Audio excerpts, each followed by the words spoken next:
চেয়েছিলেন।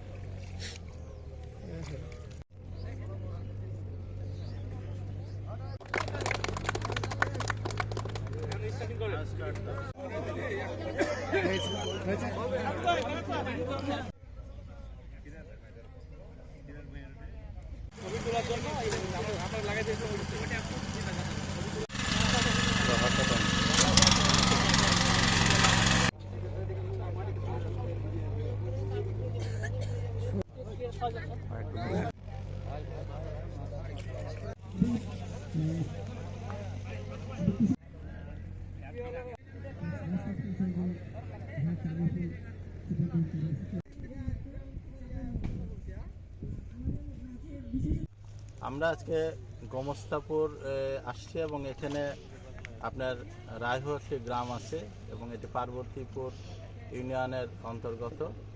এখানে আমরা কৃষক ভাইদের যে টেকনোলজিটা দেখাতে চাই সেটি হলো যে সমলয় চাষাবাদ, অর্থাৎ একসাথে তারা সিঙ্ক্রোনাইজ করে এখানে চাষাবাদ করবে এবং একই জাত চাষাবাদ করবে। এখানে আপনার বৃধান 88 চাষাবাদ হবে এবং এই চারাগুলো আমরা ট্রেতে তৈরি করেছি এবং এখানে লাগানো হবে মেশিন দিয়ে এবং কাটাও হবে মেশিন দিয়ে।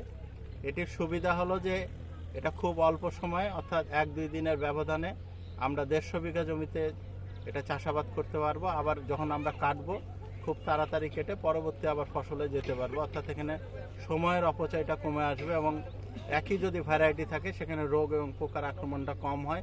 আরেকটি জিনিস হলো যে কৃষক ভাইদের ভিতরে একটা সম্প্রীতিও গড়ে ওঠে, অর্থাৎ এখানে যে 150 বিঘায় চাষাবাদ হবে এখানে 55 জন কৃষক আছেন এবং 55 জন কৃষক যখন একসাথে চাষাবাদ করবেন এবং আমাদের এখানে উপসহকারী এবং কৃষি সম্প্রসারণ কর্মকর্তা এবং উপজেলা কৃষি অফিসার যখন এই জায়গাগুলোকে পরিদর্শন করবেন তখন সমস্ত কৃষকের সাথে তাদের মত বিনিময় হবে, বিভিন্ন টেকনোলজি নিয়ে কথা হবে এবং এটি চাষাবাদ করতে যেগুলো সমস্যার সম্মুখীন হবেন সেটাই জানতে পারবে। আর একটি হলো যে যন্ত্রের যে সুবিধা, অর্থাৎ এই যন্ত্র দিয়ে যে ট্রান্সপ্লান্টিং করা যায় এটা অনেক জায়গায় কৃষক ভাইরা জানে না বা দেখেনি।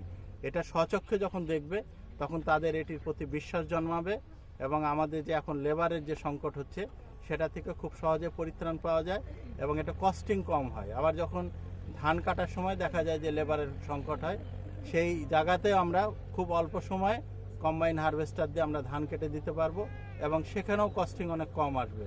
অর্থাৎ উৎপাদন খরচ যদি আমরা কমায় আনতে পারি তাহলে এটার বাজার মূল্য কমে আসবে। চাষাবাদ কর্মসূচিতে একটি প্রধান উদ্দেশ্য হচ্ছিল যে খামার যান্ত্রিকরণকে এখানে মানে ইন্ট্রোডিউস বা সূচনা করা। এটার উদ্দেশ্য হচ্ছিল যে আমি মেশিন দিয়ে ধানটা লাগাবো এবং মেশিন দিয়ে ধান কাটবো এবং একই জাতের ধান করব, সেই সাথে হচ্ছিল একই সাথে সেচ এবং আন্তঃপরিচর্যাগুলো চলমান থাকবে, যার ফলে কৃষক কিন্তু লাভবান হবে। এখানে আমরা সাধারণত জানি যে সনাতন পদ্ধতি বা যেই পদ্ধতিতে কৃষকরা জমিতে ধান লাগায় সেখানে কিন্তু সারাদিন লাগে এক বিঘা জমি ধান লাগাইতে এবং 4 থেকে 5 জন শ্রমিক খরচ হয়। সেটা শ্রমিকের কিন্তু খাবার দাবারও ব্যবস্থাপনা কিন্তু কৃষককেই করতে হয়। সেই দিক দিয়ে আমার হিসেবে মধ্যে 2.5 থেকে 3 হাজার বিঘা প্রতি কিন্তু একটা কৃষকের খরচ হয়। আর যদি আমি রাইস ট্রান্সপ্লান্ট যন্ত্রের সাহায্যে বা যন্ত্রকে সাহায্যে নিয়ে যদি মেশিন দিয়ে ধান লাগাই তাহলে সেই ক্ষেত্রে কিন্তু আমার 1 বিঘা জমিতে আমার শুধু আধা ঘন্টায় 1/2 লিটার পেট্রোলে কিন্তু আমি 1 বিঘা জমিতে সুন্দরভাবে লাগাতে পারবো। যদি একজন কৃষক একটা শ্রমিক নিয়ে ধানটা লাগায় তাহলে আমি ধরতে পারি যে বিঘা প্রতি সর্বোচ্চ 1,000 টাকা খরচ হবে। তাহলে আমার বিঘা প্রতি গড়ে আমার 1.5 থেকে 2,000 টাকা কিন্তু কৃষকের সাশ্রয় হচ্ছে। সেই সাথে কিন্তু সময়টা আমার অনেকটা বেঁচে যাচ্ছে, যেখানে আধা ঘন্টা 1 বিঘা লাগাচ্ছি আর সনাতন পদ্ধতিতে আমি সারাদিন 1 বিঘা লাগাচ্ছি, তাহলে অনেকটা সময় কিন্তু সাশ্রয় হচ্ছে।